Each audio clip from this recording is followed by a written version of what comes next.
I'd like to acknowledge Wendy Rogers, Tracy Mitzner in the back, who are co-PIs on the TechSAge project, and Elena Gonzalez, who is our project coordinator, who I'm sure most of you, if not all of you, have been emailing with for the last couple of weeks. I'd also like to acknowledge AMAC captioning. That's Heather on the other end that's doing the captioning. Heather, you need a capital H and you need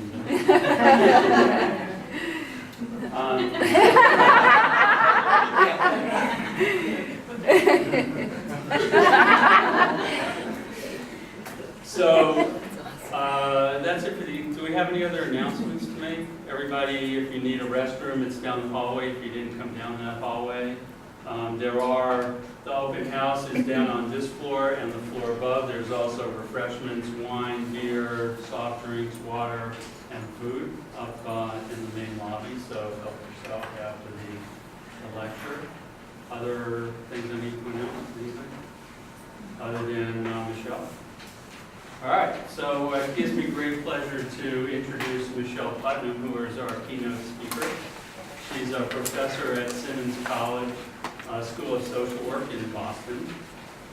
She has an interdisciplinary training in aging and disability, and she holds a bachelor's degree in history from Michigan and Ann Arbor, a master's in gerontological studies from Miami University in Ohio, a doctorate in social work from the Luskin School of Public Affairs at UCLA. She served as a National Institute on Disability and Rehabilitation Research. Previously, that was its name. Now it's got an IL in the middle. If you notice from our thing that they've moved, so it's now National Institute on Disability, Independent Living, and Rehabilitation Research. But she was funded as a postdoctoral fellow at the Research and Training Center on Health and Wellness at Oregon Health and Sciences University.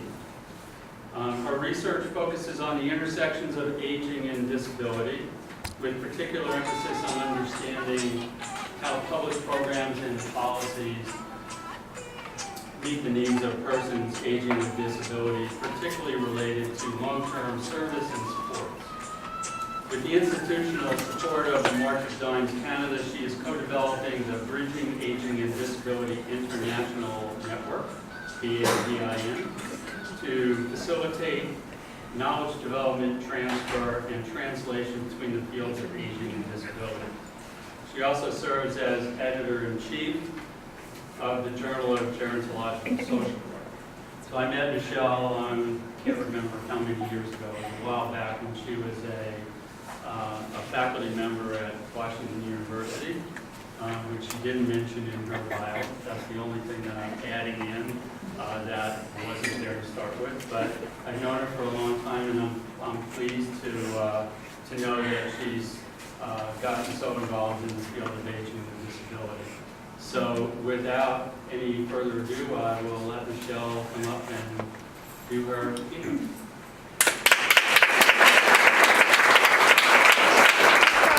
Hello, and I'm really pleased to be here today. Any other social work people in the room? Not so much? I didn't expect it, but I just thought I'd check. So I'm really happy to be here, and when John asked me to come give a talk, I also thought it was kind of interesting to come into this group of people from a social work perspective. And one question you may be asking yourself is, why? Why would you have a social worker talk about this? And as we'll go through, I think you'll find out that one of the things that I think is important in thinking about aging with disability is really the applied piece of the work that we do. Whether it's related to public policy or different programs or technology, like really moving it out to people is important, and moving it out to sort of the full spectrum of people who are out there, I think is really important.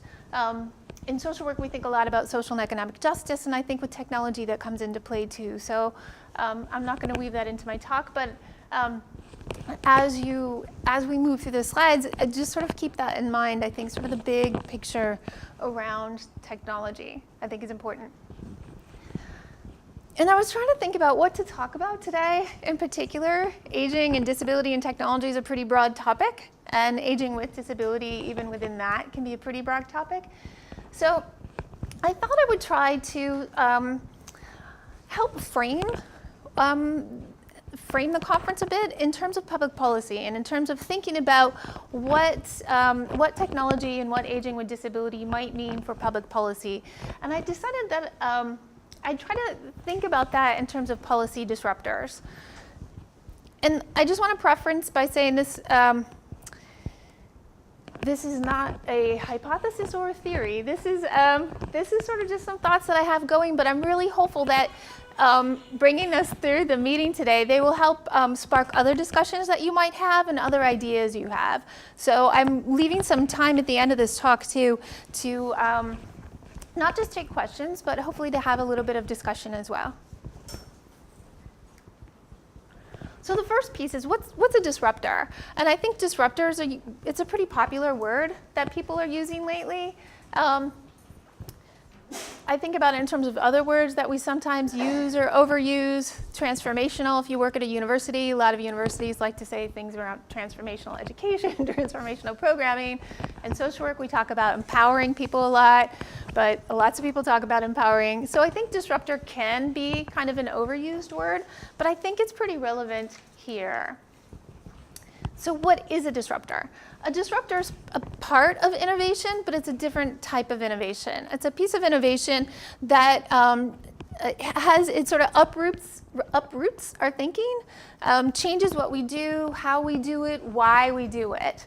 So more than just a small innovation, which might be a change, it sort of shifts things around. It can turn us in a different direction.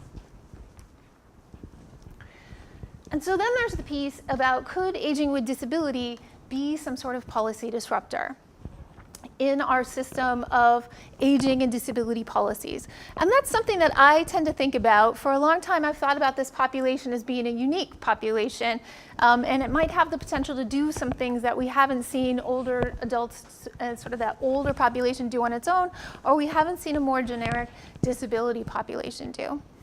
But when we think about public policy, that can also be pretty static.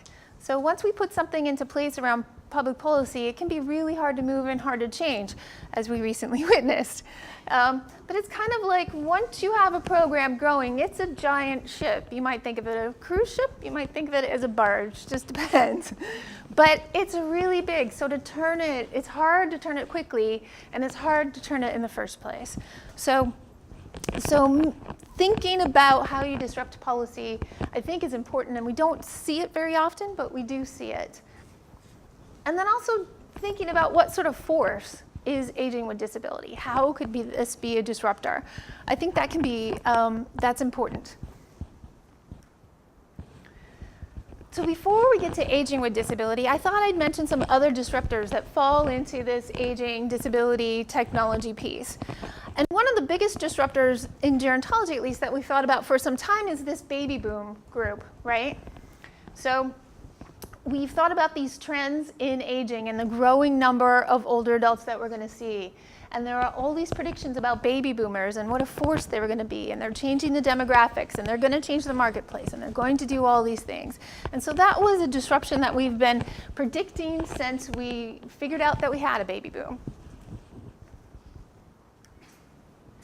And we've talked about it as in lots of different ways. Sometimes people use this term silver tsunami. You might be tired of hearing that. There's lots of different ways that people think about it. I think it's interesting analogy just in the sense that it started by some sort of disruption, started by an earthquake, a tsunami is, and then eventually has this effect of sort of hitting land and its waves spread out throughout. So the idea behind the baby boomer analogy was really that the baby boomers are going to hit and they're going to change everything. That's a lot of what we heard. And at first we heard we're going to see really big changes when they're 50, and then they started to turn 50. And then we heard there are going to be really big changes when they're 65. We're all going to reorient to think about aging. And just recently, I was at a meeting where they were saying it's really going to be different when they're 85. And I thought, okay, so that's telling us, you know, there's been impact, but we sort of haven't exactly seen what we thought we might see. We had some predictions of what the baby boomers were going to do and who they were going to be. We thought early on, say maybe when baby boomers were in their 30s, so we thought they were going to be very healthy and well-educated population. They were going to be active. We thought they'd be financially stable. A higher percentage might even be wealthy. We thought they would be a real national focus, that we'd pay attention to them and keep paying attention to them over time because they were such a big group of people. And we thought that they were going to be driving cultural change.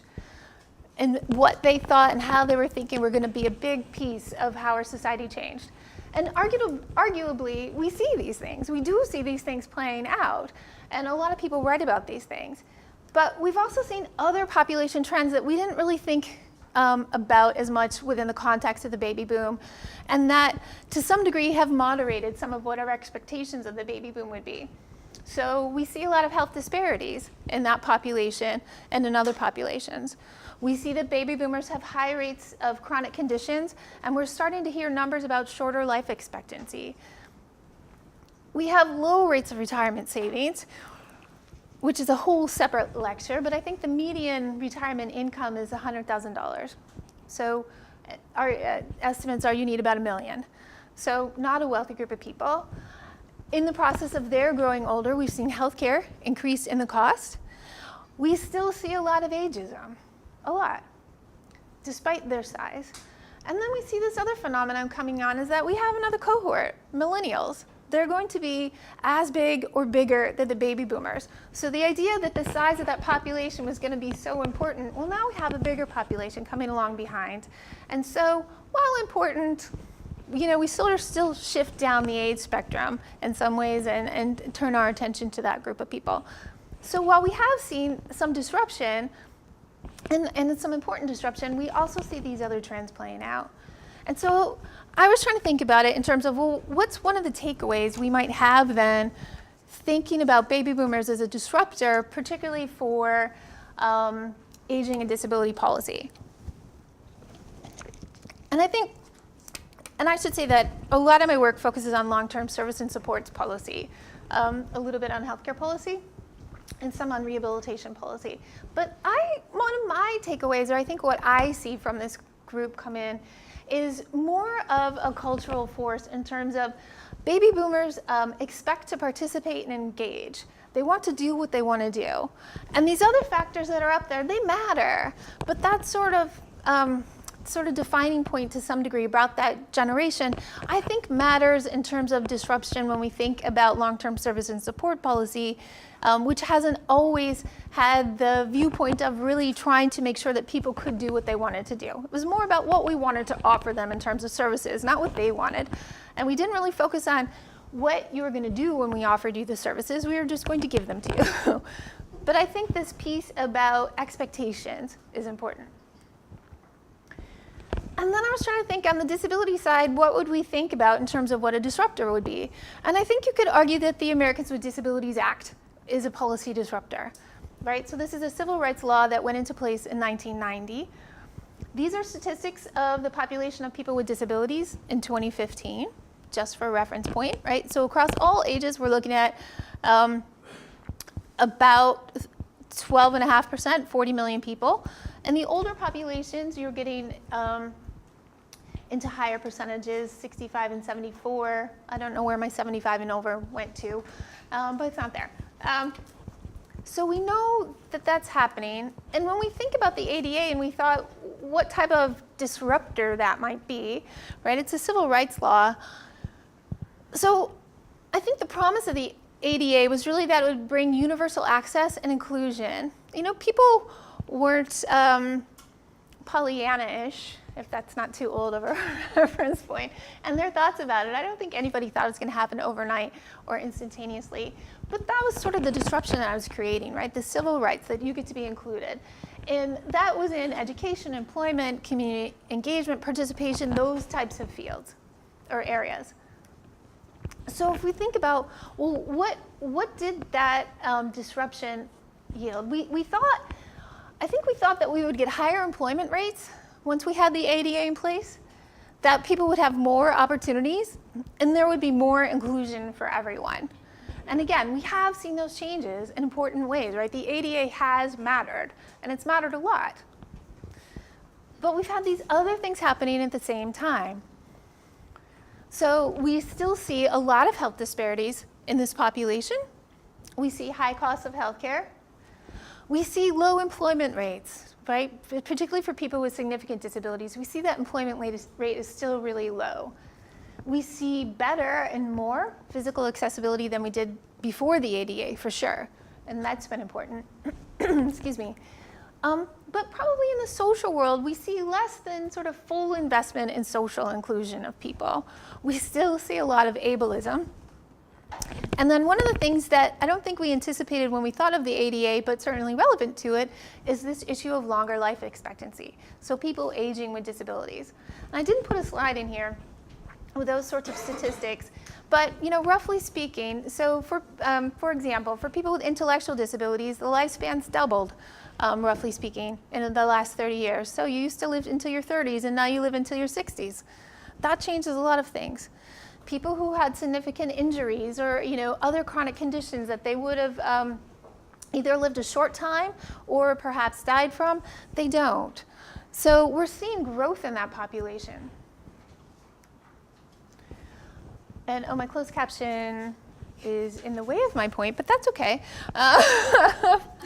So this disruptive factor, I think, though, related to the ADA, really brings forward this belief that you have the right to be included, right to participate, and right to be engaged. So it's this sort of civil rights perspective that comes with the Americans with Disabilities Act, that regardless of how well it's working or how strongly it's enforced, it's there, and it starts to get into our cultural sensibility about a right to equality, right to equity, but right to be a part. And then I added a technology one, but technology is so broad that I only went with a slice of internet, cellular, and Wi-Fi. So if we think about technology, right, we know that's a disruptor. We know that life has radically changed. So this is a slide that I show my students mostly to help myself, because they all have their phones, right, out and ready for whatever. And so I always tell them, when I was in graduate school, we would run SPSS and a regression analysis, and it would take 2 hours for the computer to run. And then we'd go pick up the printouts in that long paper with the blue and white row, So, and I'll ask them, when do you think that, the smartphone or the iPhone, they kind of remember, but not, So we've seen radical change, right, in people's lives. With the, and I just sort of stopped at the iPad in 2010, but anything from broadband internet to Wi-Fi to iPhone, right, to the point where you put on your shoes, like picking up your iPhone and bringing it with you is like having your shoes on. There's no difference. It's a piece of your getting dressed, being around your equipment. And we see the adoption of this sort of technology on a massive scale, to the extent that it is like your shoes. I mean, if you forgot your phone, I don't know, what are you supposed to do, right? I got on the elevator in my hotel today, everyone's on their phone. You can't look at each other anymore. So all of these things, we see high rates of adoption just in this area, including older adults. So these are slides that I pulled from, or charts that I pulled from the Pew Research Center, where they're talking about disparities in technology use by older adults. And I think that's one way to look at this. So this is broadband, and this is cell phones and internet. And certainly you see that compared to other populations, lower percentages of older adults are going online, have broadband at home. Compared to all adults, lower percentages of people who are 65 and older have a cell phone, internet, broadband. But you can flip that, right? That's pretty good, right? So I've got 65-year-olds and 77% have a cell phone. Awesome. So there, even at that age, you see high adoption of technology where that's really part of people's daily lives. And so I think that's been a disruptor even among the older population. And I think it's at the bottom there. But I think one of the takeaways from this, right, is the disruptive forces that people believe they have a right to be connected. They believe that they need to be connected, and you need access.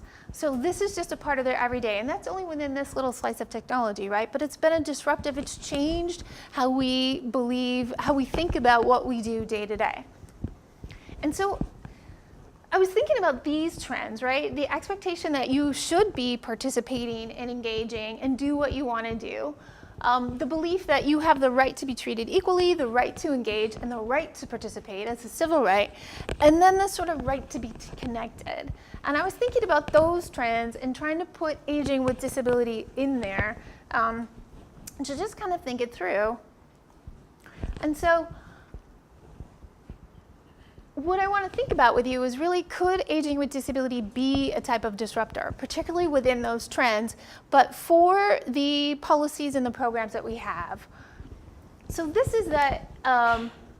So this is my drawing of the aging with disability population potentially, or just a way to sort of think this through, right? So we have some, when we talk about aging with disability, we're still working through the terminology and what this means. So we think about aging with disability as usually being populations of people, individuals who incur disability at an earlier point of life. You might have been born with a condition, it might have come on in childhood, it might be, early adulthood, it might be midlife. But we tend to talk about that as aging with disability, and it's really about onset. And then we talk about people who are aging into disability, and those are people who don't really experience or incur disability for the first time, significant and sustained, until later in life, usually over age 60. So those are the terms that we usually try to think through and talk about, aging with and aging into disability. But I drew this chart down here at the bottom.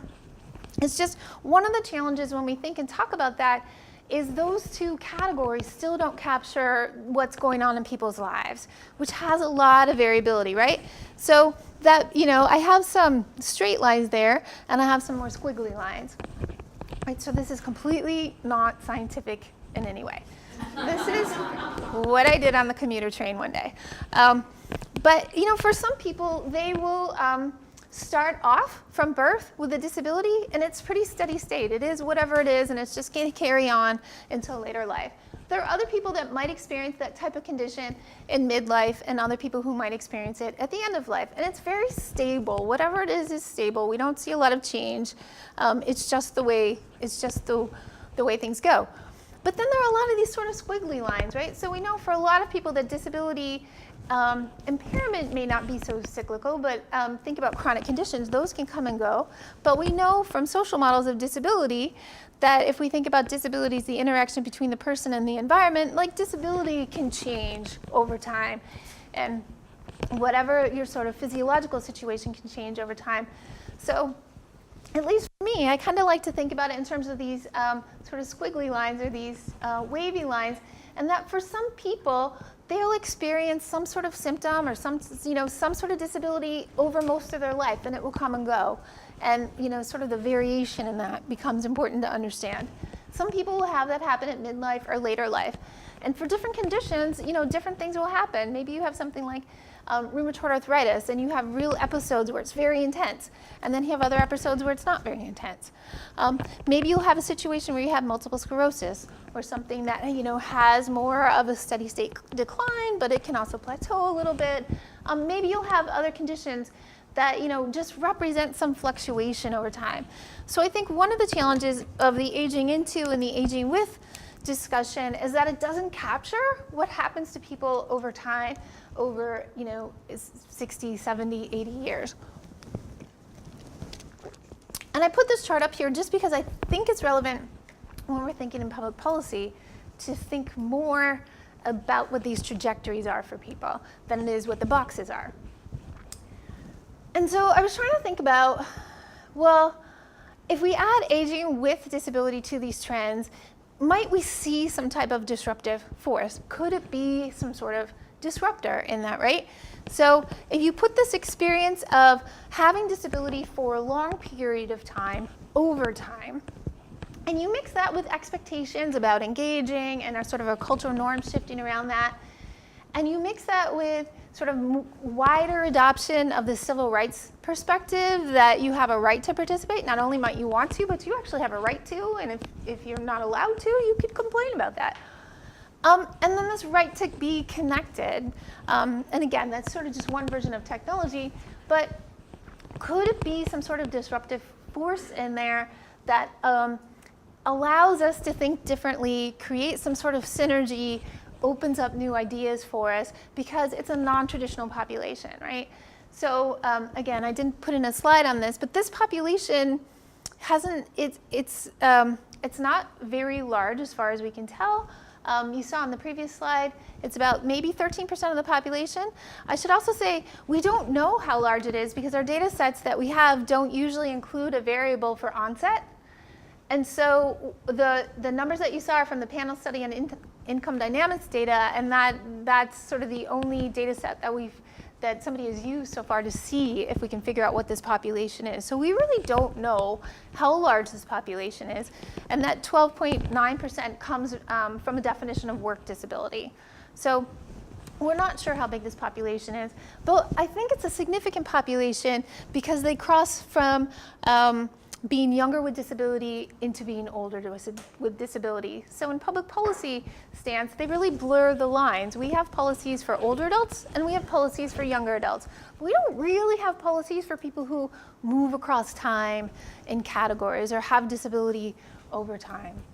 And I also put on here sort of these other factors that I think would matter in trying to understand if aging with disability was a disruptive force. And on the left, you'll see I have health, long-term service and support policies and other sort of safety net policies. And then on the right, I put their kids, baby boomer kids, but it might be other generations' kids. And if you think back, right, so the millennials, a lot of the millennials, right, are baby boomer kids, right? So the millennials don't have any trouble with technology, right? It's pretty much Velcroed to them. So if you think about how much baby boomers have changed the way caregiving happens, or the ways that what caregivers want, what their expectations are, things like that, for caring for their parents who are more in the silent generation, you know, one consideration is I wonder what the millennial caregivers will be asking for, right, when they're taking care of their baby boomer parents. If they're expected to be well connected now and they're heavy users of technology, you know, one assumption or one thought might be that that's probably not going to change, right? And so what they think should be there or how they think this should be done could influence, you know, this equation. And I feel like the aging with disability population could be a place to start looking at some of these things. Often we see people who are aging with long-term disability experiencing accelerated aging, earlier onset of aging-related conditions, other types of secondary type conditions that we see in there. So at least my thought is it's potentially that there is potential that aging with disability is some sort of disruptive force. So what type of disruptions would they be? So I put these up, but I was hoping that as you went through this meeting, you could be thinking about this as well, because I think this is important. One of the issues in thinking about aging with disability is because it's a newer population, because it's one that's really only been studied for, I would say, like, 20, 30 years, we've seen funding calls come out from it, and it's not a lot of money, it's a little money that comes out for specialized centers in a lot of ways. So there's a lot of work to be done in these areas, but what could some of these disruptions be? Well, think about something like funding for technologies, right? We know we don't have a really strong funding base for technology of any particular kind. And Medicare, Medicaid, health insurance, or other public sources, right? If you go to an Older Americans Act funded program, there's not money there for technology. So, so what might happen with this aging with disability population is technology that might help us think about differently about funding in that way. Thinking about universality of need, right? So we have these systems that are very siloed between aging and disability. And for a long time, we've talked about things like universal design, but we haven't really made the place where we think about universal design for like we see that in some places, but we don't see universality talked about in our programs and policies very much, right? They're still segmented. They still have different pots of money for different groups of people. Is there potential with this aging and disability population to help us break down some of those silos by thinking more universally about what people do? and what they need for technology, or what they need for participation and engagement, as opposed to what they need by age in any particular way. And are there things like ageless technologies, things that anybody uses, right? So texting on your smartphone is a good example. There doesn't seem to be an age restriction on that. You could be 5 or you could be 95. And I wrote down increased innovation, right? So aging with disability, I think, is complex. And one of our challenges in studying this population is really articulating what's different about aging with disability than aging into disability. What's different, what's the aging piece? What's different about having disability for 20 years if you're 45 years old, or if you've had disability for 5 years if you're 45 years old, or 2 years? What is it that's unique? And those are some things we're still working on identifying. Like, what is that? What's that unique component of aging with disability? And there is some research and there is some literature on there, but we're still really trying to parse that out. So is there something in that complexity of what people experience in their daily lives who are aging with disability that would help us think about innovation, or that may increase innovation? Are there sort of new light bulb type ideas that people might have when engaging with this group of people, because they're seeing things a little bit differently than they might have otherwise? And then I put down in this box of consumer innovation. So what do people do with technologies that they have that we didn't necessarily intend that they were going to do, but they do it? And so what's coming from people themselves, and how they manage to do the things they want to do? And how are they meeting unmet need? We're pretty good at measuring unmet need based on what we think people need to do. But then there's what people want to do that's sort of outside our measurement system. And just trying to understand what's that end user innovation that's happening. Can we capture that? Can we figure out how people are achieving their goals, particularly through the use of technology, that we might not be thinking about for ourselves, but might be coming from the field? And I think an example of that, just sort of in the internet world, right? So,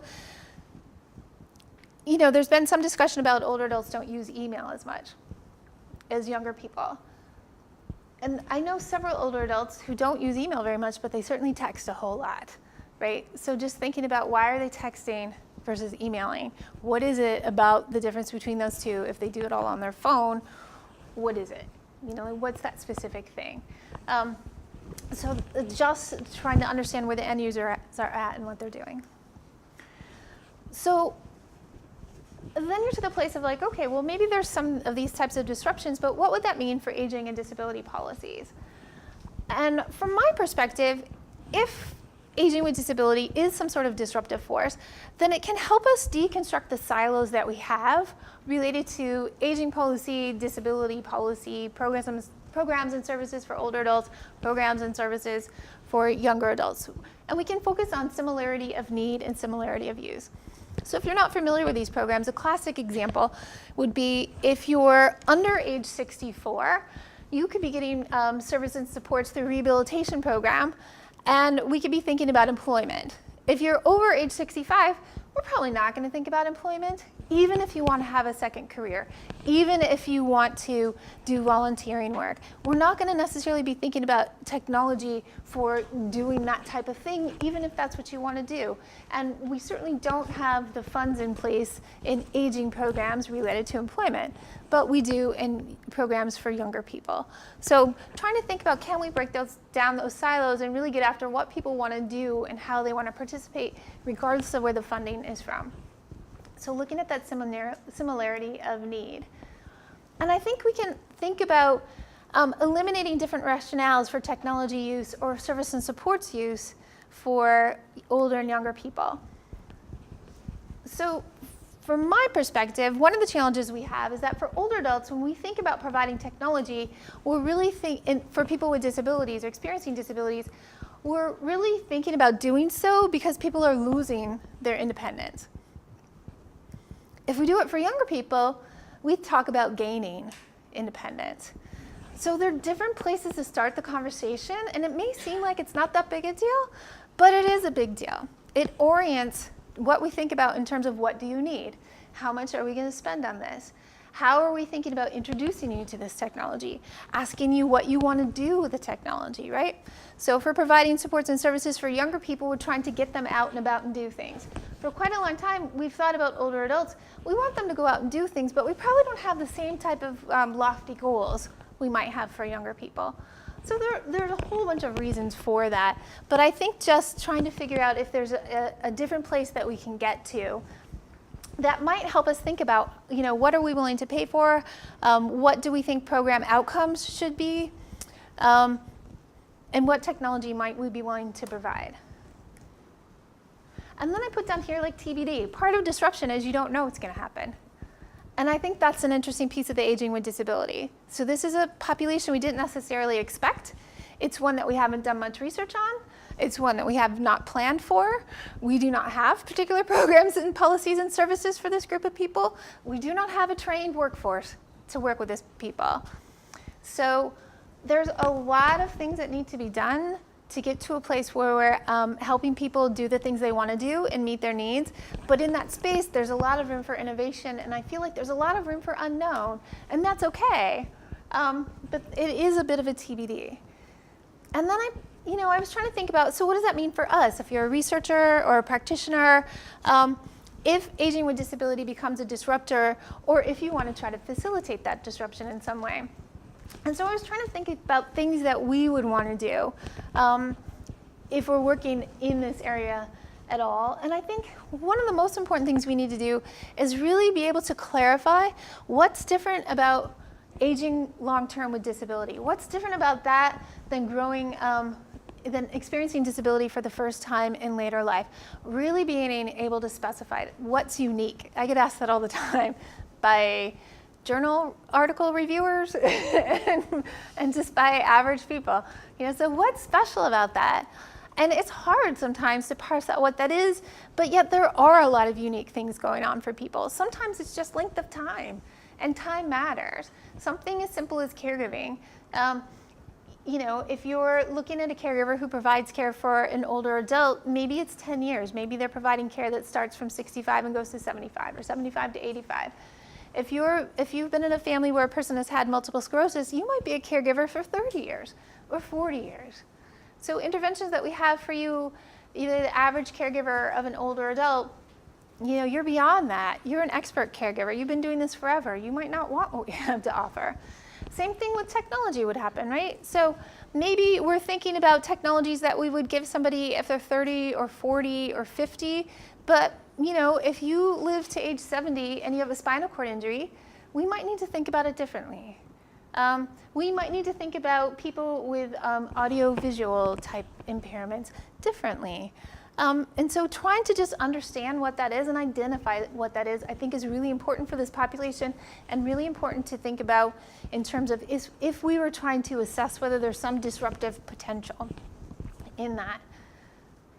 And then thinking about if there is uniqueness, trying to identify what new knowledge that we gain from it. How does this understanding that we might gain of the experience with disability, how does that upset a stasis that might be there? How does it generate innovation, and how does it push us forward?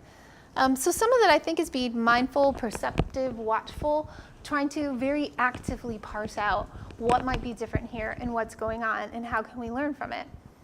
And then also thinking about what are the technology issues or trends that matter here most? And how do those feed into the policy stream in terms of how we formulate, implement, and evaluate? Both thinking about what funding issues might be, right? So we don't provide a lot of funding for technology for older adults or for people with disabilities. So thinking about what publicly, or what might we want to fund with public money, but also what are we creating and what are people using, what are they doing with things that they pay for privately? And what are those products? And then I put down here one of the things I think we've struggled to do in the field of aging and also in the field of disability is really quantify what the benefits are. We're extremely good at calculating the costs of disability and how much everything costs. We do not do a good job of articulating the benefit. And not just in terms of outcomes and participation, which are really important, but also the benefit for society, right? So if you think about some of the people aging with disability, you're 55 years old, you have multiple sclerosis, you're a grandmother. and you care for your grandkids. And that's really important because your daughter or son are going to work and they need somebody at home. And just because you have MS doesn't mean that you can't go to soccer practice, right? So those types of things. We don't necessarily want you to leave the workforce at age 62 if you don't have to leave it at 62. What can we do to help people who are aging with disabilities stay engaged in the workforce to age 67, age 70, like we see a lot of older people doing who don't have disabilities? So thinking about that and thinking about what we lose by not having people included in our populations, not having them engaged, I think is really important.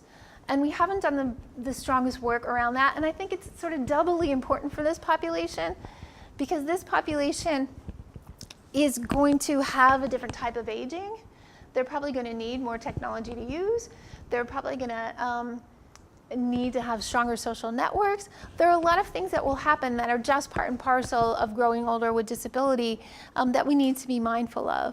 So thinking about arguing that and putting together, I guess, that cost-benefit equation so it's stronger on the benefit side. And I think in particular, it will really help technology out a lot since we're not very great at paying for it. And then, so this is my last slide, is sort of trying to understand where do these disruptors lead. These photos are from, if you've ever been in Terminal A in the Boston Logan Airport. It is, it has a lot of advertising for the JFK Presidential Museum, which is just 10 minutes away at the University of Massachusetts, Boston. But when I was there the other day, I thought it was interesting because what they have in this sort of exit area as you leave are all these pictures of what happened because of the space program, right? And so that was under JFK, so these are little advertisements to go to the Presidential Library. But if you looked at the range of them, I thought it was interesting, right? So, you know, from the space program, they're identifying that you get everything from an LED light to GPS to an infrared ear thermometer to memory foam in your helmet or your Skechers shoes to the anti-icing system on a plane and firefighter gear. So for me, as I just saw that, I thought it's just a reminder that we don't always know in particular what technology is going to bring. It's going to bring things that we don't anticipate. And so I think when we're thinking about the aging with disability population in general, there are distinctions there are complexities there. There are things that I think that we can learn in working with that population, and we don't know what that's going to yield, but they're likely going to yield benefits for people with disabilities in general across the age spectrum and for older adults in particular. But we don't know what they are, and so my last point is that you really have to have faith, I think, if you're doing this aging with disability work, that there's something here, there's something to this population, there's something different and distinct, and part of the challenge we have is we sort of begin to engage more in the science and the work and the practice around this population is really articulating what that is and helping to think about what disruptive impact this group might have or is having, and noticing that, being mindful of it, asking people what's going on, and seeing how that could play a role in sort of shaking up what we normally do. Could that be a potentially potent and powerful force? And that is all. I just wanted to mention before I end, as John mentioned, I'm part of an international network sponsored by March of Dimes Canada, the Bridging Aging and Disability International Network, and if you're interested in that, you can go to the website. All right, thank you very much.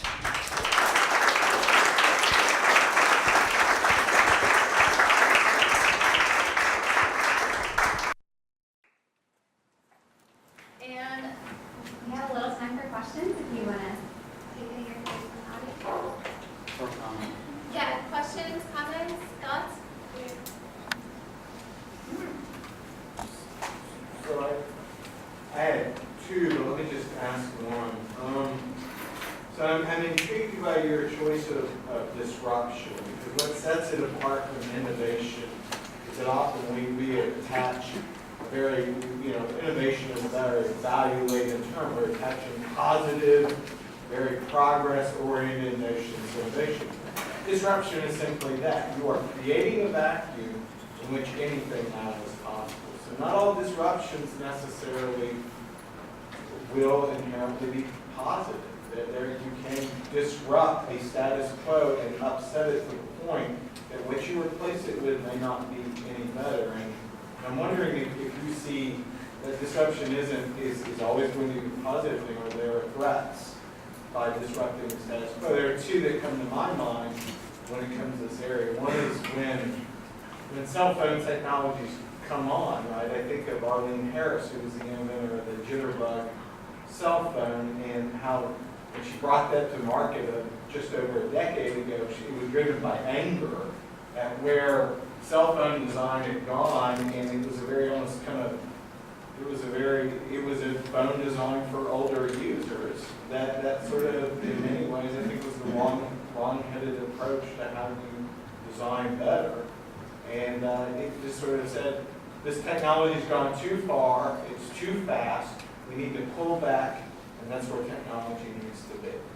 You know, that these technologies have been disruptive to our lives. They completely changed the way we do things, but let's make that technology simpler. It was like she was selling older users short, and people were buying into them. I think the other big disruptor is sort of you putting out a model in which there'll be a push and pull on these resources, a policy disruptor, but you know, in a sense, policymakers often look at this as a zero-sum game.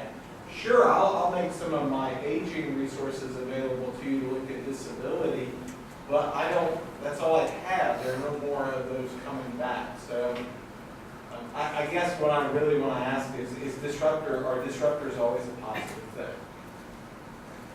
And those are great questions, great comments. So, no. I think disruption is disruption, and I think it can have positives and negatives. I think from a public policy perspective, when we see disruption, it can be quite uncomfortable. Necessarily desired. I think in the three that I tried to pull out, like it's happening, and then in the example you gave of the phone, and I think we've all seen lately, right? So technology can be very disruptive, and changes a whole bunch of dynamics that we don't necessarily anticipate. And I think within the discussion of sort of a disruptive state, if you will, right, are going to be people who have a lot of critiques and a lot of thoughts about this working and that working, and we should do this and we shouldn't do that, and a lot of things filter in. So I think that's part of the conversation, probably, of disruption, but certainly no, all disruptions aren't necessarily good. I think in terms of policy, disruptions, well, I should say they're not all necessarily good, but I think there can be productive outcomes in terms of those disruptions. So even just for the technology, I mean, I cited phones, but since we've had the internet enter our lives and Wi-Fi and all these things, we've gone from thinking about internet and dial-up as something, that you have a choice to do, to where we're looking at broadband as being, as necessary in people's lives as electricity. And if you're living without broadband, you're in a deficit. So that's a different type of thing. And I think in terms of policy, one of the things that happens in policy is, particularly the way that we do policy in the United States, is we have a lot of incremental change.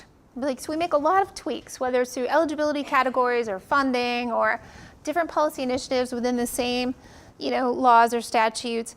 And then sometimes we have major shifts where there's something that changed the way we're doing business and we moved in a different direction, right? So I think of the Americans with Disabilities Act did that in terms of accessibility, but it also in opportunities, but something for the work that I do around long-term services and supports, that just made a complete left turn in terms of institutionalization. We saw trends of where there was some cultural shift towards we should help people receive services in the home and community, environment versus institutional setting. And then you get the Supreme Court deciding the Olmstead case, which says you have to do that. And within a very short window of time, you see everything shift. And not that it's perfect, right? And not that it's shifting everywhere, but all of a sudden the turn, a turn was forced that probably was going to be very, very gradual on its own. So I think we can think about those types of disruptors. I think for the aging with disability piece in policy, one of the things that strikes me is not thinking beyond the Medicaid policy, which a lot of people think about a lot, but just in our Older Americans Act programs, those are designed for all people age 60 and over. That's they don't have enough money. They have to target what they do. But the eligibility criteria is 60 and over. So that means everybody, whether you have a spinal cord injury or you have a developmental disability, you're qualified. So what are those programs doing to adjust for this population is one piece. So the disruptor that you laid out is that there's an intersectionality of age. And what's interesting is you put models up that, you know, me as a researcher, they make a lot of sense. And I see these models making sense to researchers and practitioners, but it begs a question whether that model, that intersectionality, makes sense to policymakers when they look at it. Because they look at, well, this is for all people, and maybe most importantly, this idea of aging into disability makes sense to people themselves aging into disability, you know? It's a matter of identity and representation. Am I aging first because I get the benefit of these programs, or am I a person with disability first? But, you know, it's almost like, do we all see that intersectionality in the second line? And how do we get people on the same page, if that's really the desired goal? Especially policymakers.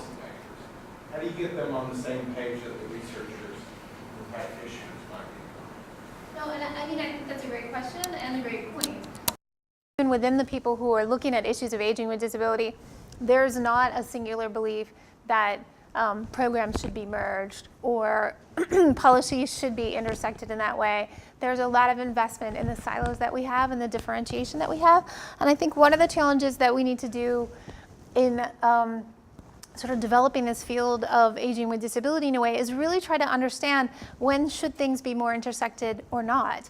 Like what's going on? I feel like we're at this place of like we have some research, we have some literature, we have a lot of lived experience that we need to tap into to try to figure out what's going to make sense and what do people want and how is there potential to do some universal merging of things or not.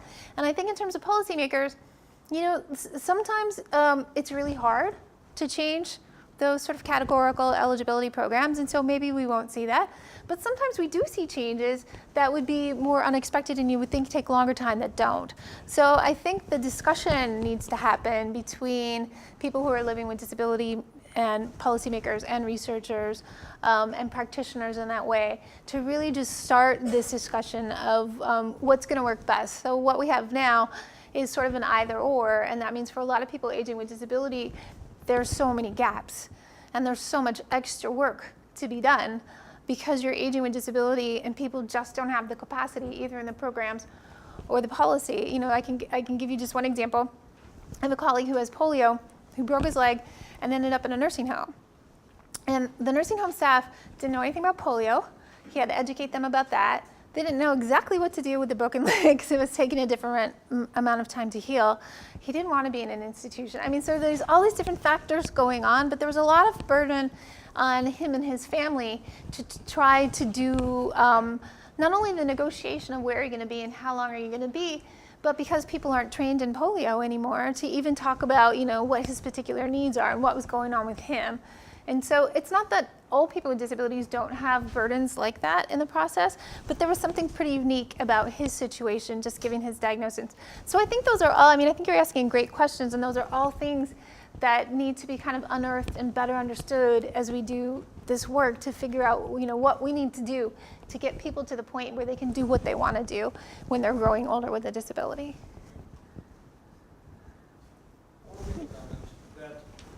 Disruptive technologies, it does help someone. It may not be for the population you're looking at, but someone does benefit from that. Right? You can learn outside this field of aging. If you look at robotics in manufacturing, it's some way it's disruptive. People do not like it, but you have to live with it because it's going to make a huge impact in the way the industry works, right? And it's the same thing that's going to happen here as well. The policymakers have to live with it that this is going to happen. It's not that you can make policy for them, right? I mean, as a good example is Uber, right? The way the Uber is taken over, the policymakers in towns are now thinking about how would we put Uber into our policy decision rather than they're going and looking for a technology which makes sense for us, right? I mean, I was talking to a hospital system with whom we work, and they lose a lot of money because people don't end up coming to their appointments in time, especially people who have disability. And now they're thinking of providing them with Uber service and paying out of pocket because now they will come for the appointments and that's going to save them millions of dollars. And this is a 1-year change in policy, which has just happened because this is just taking over everything that we do, right? I heard a startup company is doing a Uber-like sharing for wheelchairs, because sometimes you need wheelchair for a short period of time, but you don't want to buy one, but you can always find people who will use this, and you can do those kind of things. So I think the policymakers are always going to be looking at what is happening and trying to see how best we can fit it, right? Because things move too fast. Yeah, I think that's a great point. I mean, I think, Highlighted, and you could have picked others to highlight, right? So those are sort of social, cultural forces in different ways. And the policies, on the one chart that I had, they're kind of on the side. They're there and they matter. And as I mentioned when we started, it can be really hard to change those policies. It depends on the political environment. It depends on what else is going on. But when we've seen significant innovations or changes in major public policies related to aging with disability, there's a lot of the pressure, that's the social cultural pressure coming in that says, we don't like this, it's not working for us, and we need to do something else. And I'm also reminded that sometimes, we can think about really big federal policies, right, that might be happening, but there's also a ton of innovation that happens on the state level or the local level. That's really important. And one of the questions is always can you take something that's pretty local and scale it up? Should you scale it up? But can you scale it up? And are there important policies that come at a more federal level that you need to bring down? And trying to think about the utility of those policies in different ways, right? So we've seen success, related to the ADA on the federal level, because at that level you get to be you're a national citizen, and we're talking about civil rights for everybody. And we don't do civil rights policy at the state level, we do it at the national level. But a lot of times we do more local programming. What are sort of the innovations we see related to transportation or related, to mobility or things? A lot of times you see that innovation happen at a much more local level, where people are really tuned into what's going on in their particular community in that way. And I think, that it's just important to note that there are all types of policies. So let's talk about the ADA. It's a disruptor. And as a disruptor, it becomes, I think, harder to change policy. It's not a state policy level, it's a federal policy level, and there's a lot of investment. And when you talk about independence, the ADA's that second kind of independence we talked about, that independence of young people with disabilities and giving them more breadth and inclusion and participation in society. And it doesn't quite work that way for older adults, and particularly people aging with disability, because all of those things that are in the standards and the guidelines for access don't quite work so well. So they're intended for independence when you can be independent, but they're intended for silos. So they're intended for people with mobility disabilities, they're intended for people with vision disabilities, hearing disabilities, not so much for cognitive, but a little. And so when you look at people aging with disability, this is where they become disruptive. This is where they push the envelope, and this is where it differs, because their singular silo of disability no longer exists in and of itself. They may not have a life-limiting limitation in some other ability, but they have enough of a limitation to make their primary disability that much more difficult to manage. And on top of that, they have other limitations as well. So the ADA doesn't fit them. It's not intended for people who have multiple disabilities or even a disability and multiple limitations or impairments. And we're stuck with it because changing that policy is really difficult. And even making small changes to it for people who are aging or aging with disability in the work that I've done has been, now going on 27 years, just to make small changes to get them to acknowledge that people who are older and people aging with disability are different, to younger people and don't do things the same way. And on top of that, because of the way that it's all framed, it also glorifies accessibility or accessible design and assistive technologies to the detriment of universal design. Things that are universal don't fit into the framework of ADA because they're just normal, they're everyday stuff, they're not special. So you can't really make a requirement to go to Target and buy something that you can get off the shelf because you can do that anyway.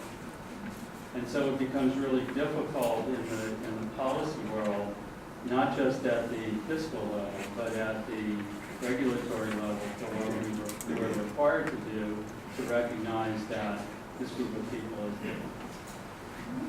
And I mean, I think that's a great example of really About like what is it about aging with disability that shows us that we have a problem in something that we've institutionalized in a particular way.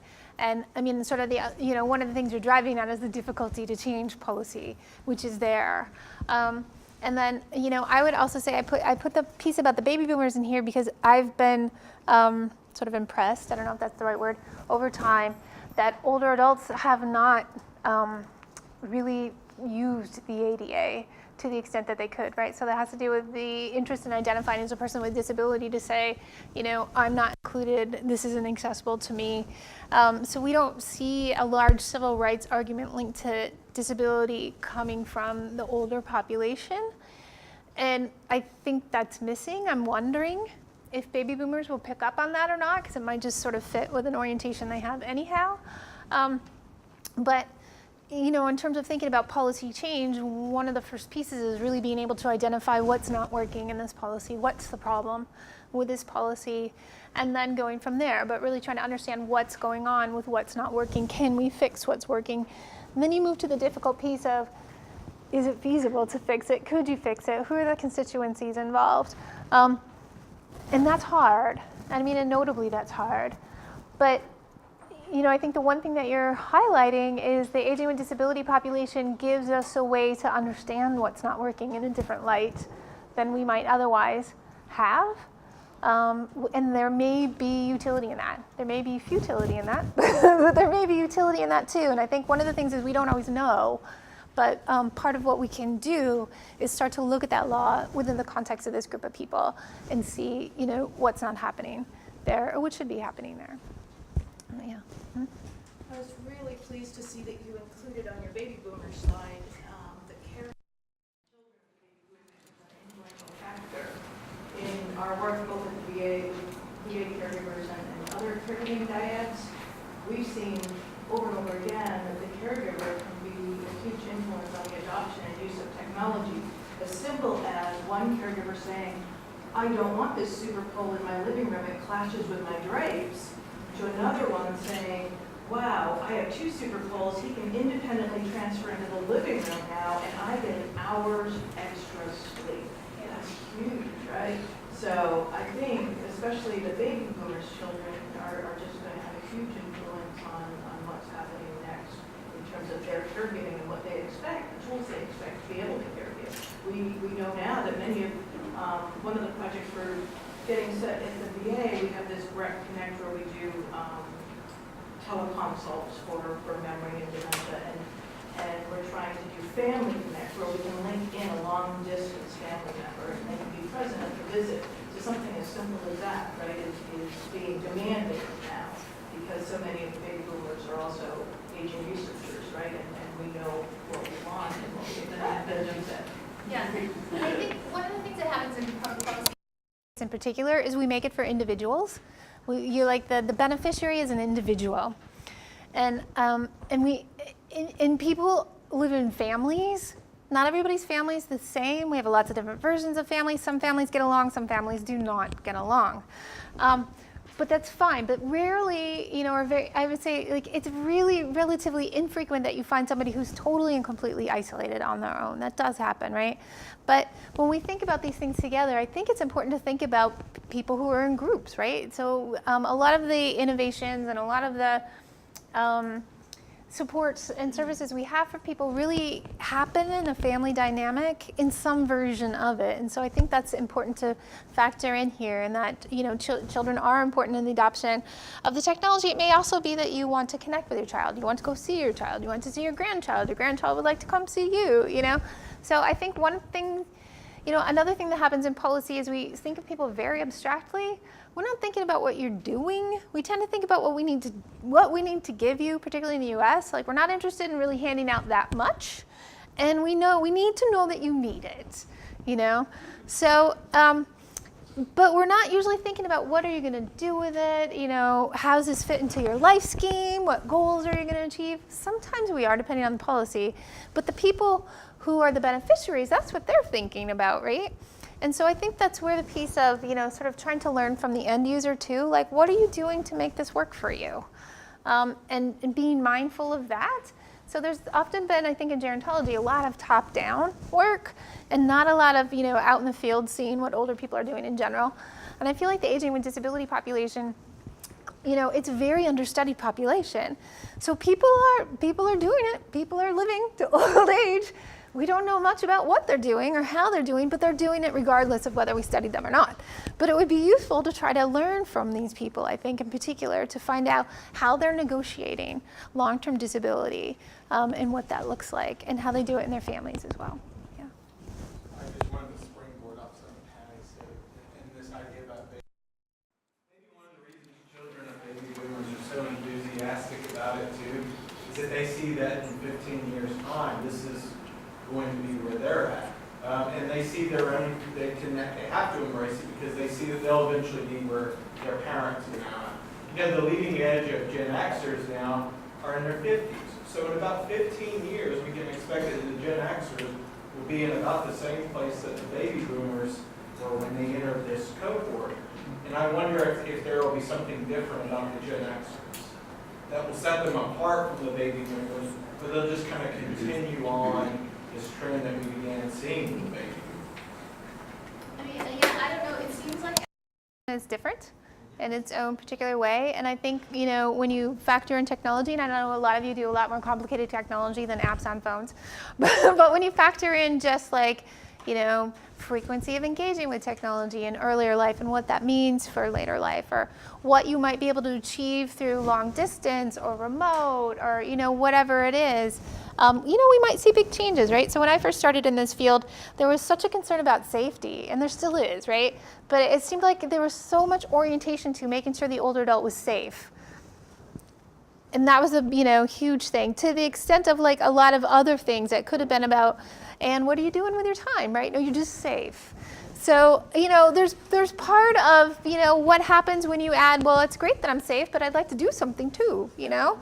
So, you know, it's not just putting up a camera to monitor your older parent to make sure they're safe, but, you know, we can go beyond that, where you can be engaging with them, or you can, you know, you can book them a ride on Uber. You can do stuff to help them. You might be able to bring in a robotic something or other, you know, to also help.